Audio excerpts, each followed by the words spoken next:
एक बड़ी राजनीतिक त्रासदी ने महाराष्ट्र और पूरे देश को झकझोर दिया है। महाराष्ट्र के उप मुख्यमंत्री और वरिष्ठ नेता अजीत पवार एक विमान दुर्घटना में अपनी जान से हाथ धो बैठे हैं। उनका विमान बारामती पुणे जिले में लैंडिंग के दौरान क्रैश हो गया, जिसमें वे सवार थे। मौके पर उनकी और उनके साथ मौजूद सभी की मौत हो गई। ये घटना उस समय हुई जब अजीत पवार अपने राजनीतिक कार्यक्रमों के सिलसिले में मुंबई से बारामती जा रहे थे। ये चार्टर्ड लियरजेट 45 विमान VTSS के टैग के साथ था और लैंडिंग के करीब पहुंचते ही दुर्घटनाग्रस्त हो गया। चश्मदीदों ने बताया कि विमान आग में लिपटा और जोरदार धमाकों के साथ दुर्घटनाग्रस्त हुआ। उप मुख्यमंत्री अजीत पवार 66 वर्ष के वरिष्ठ राजनीतिक नेता के अलावा बोर्ड पर कुल 5 लोग सवार थे, जिनमें 2 क्रू मेंबर्स और 2 उनके सहयोगी शामिल थे। किसी को भी बचाया नहीं जा सका। ये हादसा महाराष्ट्र की राजनीति के लिए एक बड़ा सदमा है। पवार महाराष्ट्र की राजनीति में दशकों से प्रभावशाली रहे हैं और प्रमुख नेतृत्व की भूमिका निभाई है। प्रधानमंत्री नरेंद्र मोदी ने इस घटना को बेहद शॉकिंग और दुखद बताया। उन्होंने कहा कि अजीत पवार जी जनता के नेता थे, जिनका जमीनी स्तर से गहरा रिश्ता था और जिन्होंने महाराष्ट्र के विकास में महत्वपूर्ण योगदान दिया। प्रधानमंत्री ने उनके परिवार और समर्थकों के प्रति संवेदना जताई और कहा कि उनकी सेवाएं हमेशा याद रखी जाएंगी।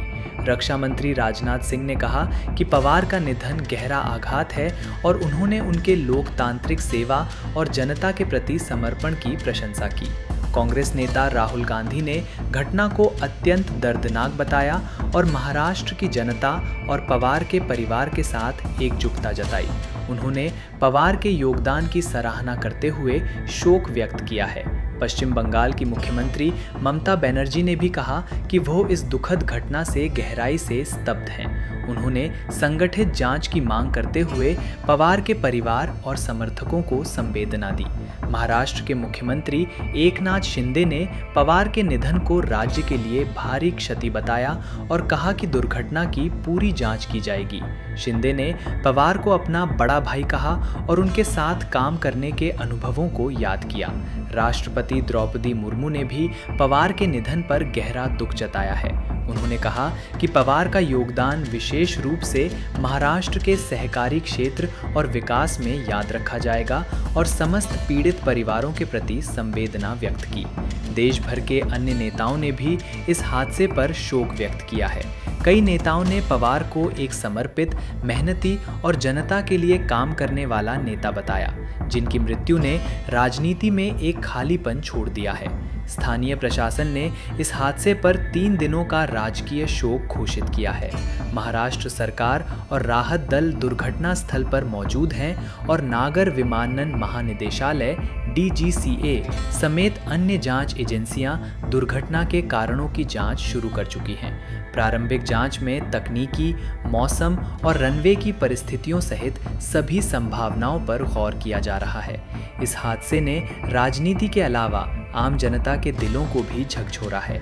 नागरिकों और समर्थकों ने सोशल मीडिया और सार्वजनिक मंचों पर शोक व्यक्त किया है और सवाल उठ रहे हैं कि कैसे इतनी बड़ी दुर्घटना हो सकती है जब नेता के साथ सुरक्षा और विमानन नियमों का पालन होना अपेक्षित था।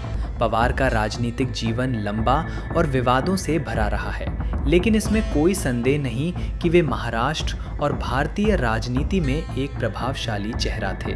उनके नेतृत्व, प्रशासनिक समझ और जनता से जुड़े रहने की शैली को अब व्यापक स्मरण और सम्मान मिल रहा है।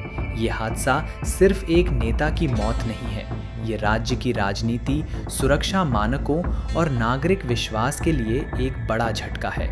महाराष्ट्र के लोग आज शोक में हैं और राजनीति की दिशा आने वाले समय में बदल सकती है। हमारी संवेदनाएं आज अजीत पवार के परिवार, उनके सहयोगियों और उन सभी लोगों के साथ हैं जिन्होंने इस दुर्घटना में अपने प्रियजनों को खोया है।